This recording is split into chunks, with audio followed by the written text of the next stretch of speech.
Welcome back to study with legal channel. आज हम पढ़ने वाले हैं कि ऑस्टिन के तरफ से और बाकी सारे जूरिस्ट के तरफ से जूरिस्प्रूडेंस को उन्होंने कैसे डेफिनेशन दिए हैं और उसे कैसे डिफाइन किया है सबके व्यू पॉइंट के हिसाब से। तो सबसे पहले हम देखेंगे ऑस्टिन का। He said that science of jurisprudence is concerned with positive law, that is, law strictly so called. It is nothing to do with the goodness or badness of law. और उसके दो एस्पेक्ट्स थे attach to it, general jurisprudence and particular jurisprudence. In general jurisprudence, it include such subjects or ends of law are common to all the system. और particular jurisprudence में it is the science of any actual system of law or any portion of it. Basically, it is essential that they are same, but in the scope they are different. तो इसमें explain किया गया है कि जो science of jurisprudence है वो basically positive laws है, पॉजिटिव लॉ है। ऑस्ट्रेलियन का थ्योरी भी बोलते हैं इसको, और इसको इम्पेरेटिव स्कूल में भी आता है। ऑस्टिन बेसिकली आता है आपका एनालिटिकल स्कूल में, वो हम आगे पढ़ेंगे। बट ऑस्टिन का डेफिनेशन के हिसाब से जो साइंस ऑफ जूरिस्प्रूडेंस है वो पॉजिटिव लॉ है, लॉ स्ट्रिक्टली सो कॉल्ड। ठीक है, वो पॉजिटिव लॉ है उसके हिसाब से। Laws that is positive laws, that is law strictly so called, ये है उसका मेन। ना उसका गुडनेस और बैडनेस ऑफ लॉ से कुछ भी लेना देना नहीं है ऑस्टिन के हिसाब से। तो यहाँ पे इसलिए सेकेंड पॉइंट में लिखा हुआ है कि it has nothing to do with the goodness और बैडनेस ऑफ लॉ।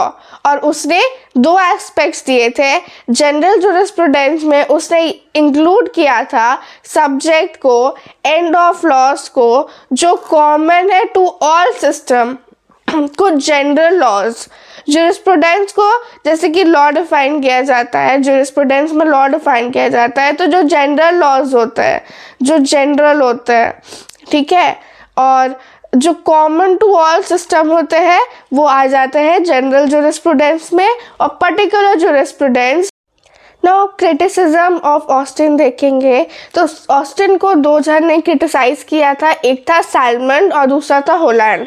सैलमन ने क्या कहा था? He said that for a concept to fall within the category of general jurisprudence it should be common in various system of laws.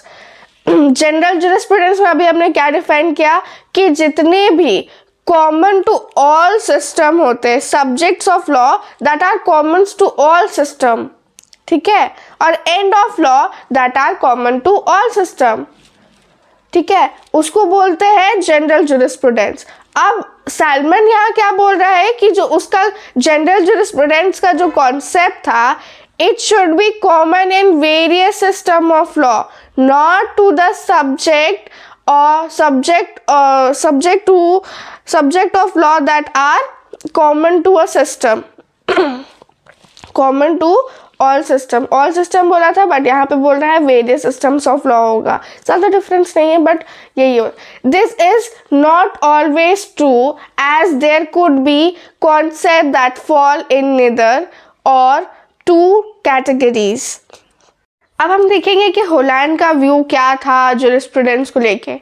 Jurisprudence means the formal science of positive law.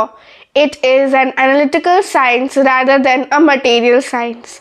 He defined the term positive law. He said that positive law means the general rule of external human action enforced by the sovereign political authority। जो भी general rule होता है, जो भी external part हो जाता है, वो ह्यूमन का एक्सटर्नल एक्शंस पे इन्फोर्स करता है।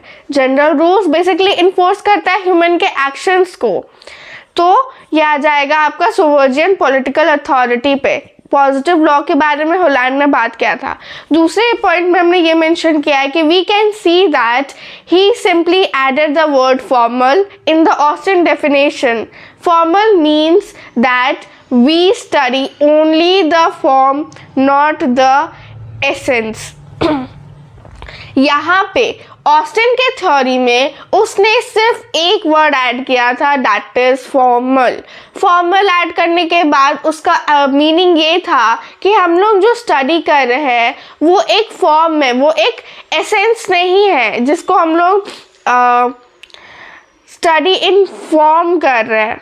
एक कैसे बोलूँगी, जैसे we study the only external feature, do not go in मतलब उसके अंदर से हम लोग नहीं पढ़ रहे, हम लोग सिर्फ एक्सटर्नल्स पार्ट पढ़ रहे हैं। According to him how positive law is applied and how it is particularly in not concern with jurisprudence, वो कैसे अप्लाइड हो रहा है उसमें कंसर्न करता है, ना कि पर्टिकुलरली जुरिस्प्रूडेंस में। तो the reason of using formal science का वर्ड उसने इसलिए यूज़ किया था, वो डिस्क्राइब करता था कि फॉर्मल और external slight of subject are not interconnects. According to Holland, jurisprudence is not concern with the actual material, वो एक्चुअल मटेरियल में कंसर्न नहीं है, बट लॉ को वो एक फंडामेंटल कॉन्सेप्ट देखता है। देयरफॉर वो बोलता है कि jurisprudence is a formal science. पहला चीज़ रिमेंबर रखने के लिए कि वो ऑस्टिन के डेफिनेशन में जस्ट वर्ड फॉर्मल ऐड किया था। फॉर्मल साइंस से उसका मतलब ये था कि वो एक फॉर्म में स्टडी करे, नॉट इन एसेंस। फॉर्म में स्टडी करने का मतलब क्या होता है कि हमारे जो एक्सटर्नल फीचर्स है उसमें ध्यान दें, ना कि इंटरनल में, ठीक है। According to how positive law is applied, इसीलिए ये सब के वजह से जुरिस्प्रूडेंस को फॉर्मल साइंस बोला गया था होलैंड के व्यू से। तो ये सब है होलैंड के पॉइंट्स जो कि मैंने 5 मेंशन कर दिया है। बहुत इंपॉर्टेंट होता है, अगर आप पढ़ लो, आप इसको गो थ्रू कर लेना। अब हम आते हैं सैलमन में। सैलमन के हिसाब से जुरिस्प्रूडेंस था science of law. Science of law, by the law he meant law of land और civil law. He divided jurisprudence in 2 parts, generic and specific. तो यहाँ पे सीधा सीधी बोला गया है कि law is a science of law है, जुरिस्प्रूडेंस क्या है, साइंस ऑफ लॉ है सैलमन के हिसाब से। और लॉ का मतलब यहाँ है कि law of land and law of civil laws को मेंशन किया है। He divided jurisprudence in 2 types, first is generic, दूसरा है स्पेसिफिक।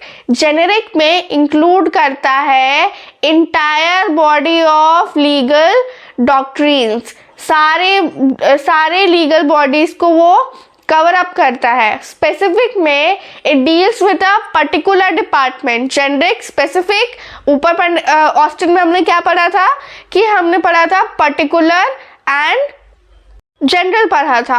अब इसमें हम पढ़ने वाले हैं जेनरिक एंड स्पेसिफिक। जेनरिक मतलब होता है बॉडी को, सारे बॉडी लीगल के सारे बॉडी को इंक्लूड किया गया है। स्पेसिफिक में से पर्टिकुलर पार्ट इंक्लूड किया गया है। अब स्पेसिफिक भी डिवाइडेड इनटू 3 कैटेगरीज है। First is analytical, historical and ethical. Analytical, expository और systematic. It deals with the concept of actual legal system exist at any time, past or present. Historical, it is concerned with the legal history and its development. Ethical का purpose हो जाता है, according to him the purpose of any legislation is set forth law as it about to be. It deals with the ideas and the legal system and the purpose for which it exists. 3 parts में divide हो गया specific. अब criticism में आते हैं कि salmon ने क्या क्रिटिसाइज किया था। क्रिटिसाइज में सी करते हैं कि बस वो ये बोला था जो हमारा जो एक्यूरेट डेफिनेशन है ये एक एक्यूरेट डेफिनेशन नहीं हो सकता है।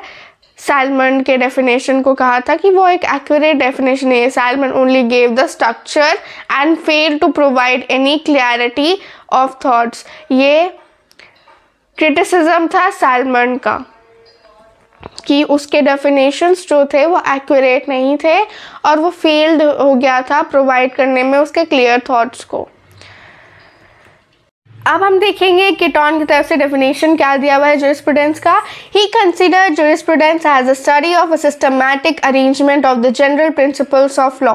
Systematic arrangement of the general principles of law, उसका मतलब है कि वो जूरिस्प्रूडेंस को मानता था ये एक बहुत सिस्टमैटिक स्टडी है, arrangement of the principle of the general principles of law है, उसका ये मानना था। अकॉर्डिंग टू हिम जूरिस्प्रूडेंस जो है वो डील करता था और डिस्टिंग्विश करता था पब्लिक को एंड प्राइवेट लॉज को, डिफ्रेंशिएट करता था, एंड वो कंसिडर करता था contents of the principal department of law, उस प्रिंसिपल डिपार्टमेंट ऑफ लॉ को कंसिडर करता था। कीटॉन में यही। रॉस्को पाउंड नेक्स्ट हम देखेंगे। रॉस्को पाउंड में ज्यूरिस्डिकल सेंस और लॉ दो टर्म यूज़ हुआ था, उसको डिनोट किया था बॉडी ऑफ द प्रिंसिपल में, रिकॉग्नाइज किया था और इन्फोर्स किया था public and the regular tribunals में, in the administration of justice में। रॉस्को पाउंड में इतना वो डिफाइन किया था। अब डायस और ह्यूज से हमने इसका डेफिनेशंस देख लेते हैं हम लोग, ये दोनों किए। They believe jurisprudence as the thought of writing about law rather than a technical exposition of a branch of law itself.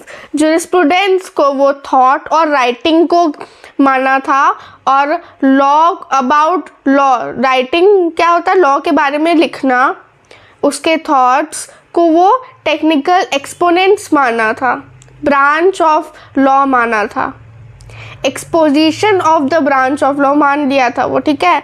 तो थर्स हम लोग कंक्लूजन में ये बोल सकते हैं कि जूरिस्प्रूडेंस जो है वो is a study of fundamental legal principal. हमारा कंक्लूजन आता है सबके डेफिनेशंस देखने के बाद। तो मैं यहाँ मेंशन करना चाहती हूँ कि जितने भी नोट्स मैंने यहाँ पे लिखा है ये मोर देन इनफ है कि आपको अगर पूछा जाए कि किसने कितना डेफिनेशन दिया, थ्रू द पॉइंट आंसर है। और ये शॉर्ट नोट्स मैं खुद से मतलब शॉर्ट आउट करती हूँ ताकि आपको ब्रीफ मिले, तो प्लीज़ नोट डाउन कीजिएगा इसे। And if you like my videos do comment, और कमेंट सेक्शन में प्लीज़ बताएं कि आपको मेरी वीडियोज़ कैसी लगती है। अगर अच्छी लगती है तो प्लीज़ मेंशन कीजिए मुझे और एक कमेंट कीजिए, उससे मुझे पता चलेगा कि आपको मेरी वीडियोज़ पसंद आ रही है। तो आज के लिए बस इतना ही। Do like, share, subscribe my channel Study with Law Girl. Thank you.